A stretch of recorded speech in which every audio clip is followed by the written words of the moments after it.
Bassam Tahan, géopolitologue franco-syrien. Bonjour Bassam Tahan, merci de répondre à nos questions sur RT France. Le ministère russe de la Défense a également mis en cause la France en annonçant avoir détecté des tirs de roquettes depuis la frégate Auvergne déployée dans le secteur. Mais le porte-parole de l'état-major des armées a démenti toute implication française. Quelle est la mission de cette frégate au large de la Syrie ? Alors, cette frégate Auvergne, en avril dernier, elle n'a pas réussi à tirer ses 4 missiles contre les objectifs en Syrie. Maintenant, ce qui explique un peu cette situation compliquée, c'est que peut-être, selon les sources israéliennes bien sûr, qu'il n'y a pas eu uniquement de tirs de missiles des F-16, mais il y a eu également des missiles tirés par des bâtiments de guerre, par des corvettes. Alors ça peut être aussi des corvettes israéliennes. C'est un peu ce que disait aujourd'hui la presse israélienne. Donc l'un n'empêche pas l'autre. Et là, peut-être, il y a eu confusion, puisque, comme l'a dit le porte-parole militaire russe, les missiles et les avions sont venus, sont passés entre la corvette Auvergne française et l'avion russe.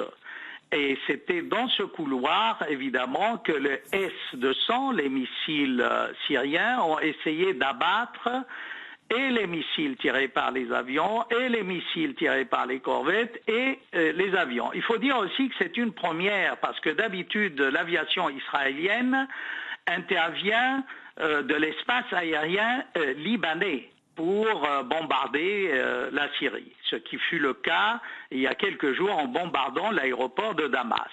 Donc là où ça devient dangereux, c'est un peu un défi aux Russes, on a beau dire, puisque Israël intervient de la côte syrienne, tout en sachant qu'il y a 26 navires russes qui mouillent dans cette côte avec des navires américains, avec cette corvette Auvergne française. Vous voyez, je pense que cette fois-ci, la Russie ne laissera pas passer cela et attend des excuses de la part d'Israël. Maintenant, est-ce qu'il y aura une réponse militaire ? Je ne le pense pas. Mais peut-être ça va pousser la Russie à armer la Syrie de S-300. Et à ce moment-là, pas d'escalade, vous nous accordez sur ce point, pas d'escalade militaire, Bassam Tahan et Alain Corvez. Justement, comment Alain Corvez trouvait une solution à cette crise qui intervient, on le rappelle, au lendemain de l'annonce faite par Vladimir Poutine et Recep Tayyip Erdogan d'une zone tampon dans la région d'Idlib. On pensait que c'était la fin finalement on se dirigeait vers la fin de ce conflit syrien. Est-ce que ça peut rouvrir une nouvelle page, un nouveau chapitre ?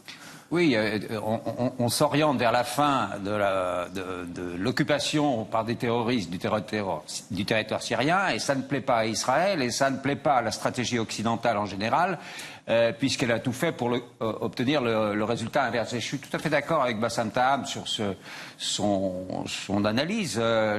Il n'y aura pas, je pense, d'escalade militaire entre la Russie et Israël, mais ça va être un argument très ferme, d'autant plus qu'à l'intérieur de la Russie, l'opinion publique russe va exiger de Poutine une réponse ferme à la mort de ses 15 citoyens. Donc je pense qu'il y aura une augmentation des pressions d'Israël, de la Russie sur Israël, et notamment de dire maintenant vous nous laissez terminer cette guerre en Syrie, ou sinon nous aurons, comme ça a été annoncé par le ministre de la Défense russe, sinon il y aura des représailles plus sérieuses.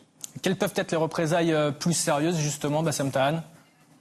Alors vous voyez, il y a un parlementaire russe qui n'est pas du parti de Poutine, mais qui est de l'opposition.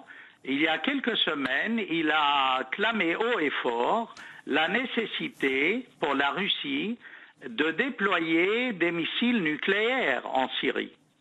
Je ne pense pas que ça va être le cas rapidement, mais on ne sait jamais, parce que de plus en plus, comme a dit Alain Corvez, il y a une dimension diplomatique, politique dans cette attaque, c'est-à-dire l'Occident utilise sans doute Israël pour s'opposer à cet accord qui désamorce la crise d'Idlib. Mais ceci dit, l'accord est excellent pour la Syrie et la Russie et le monde entier, dans la mesure où il inclut qu'on rende l'armement lourd, ça ne plaît pas à l'Occident.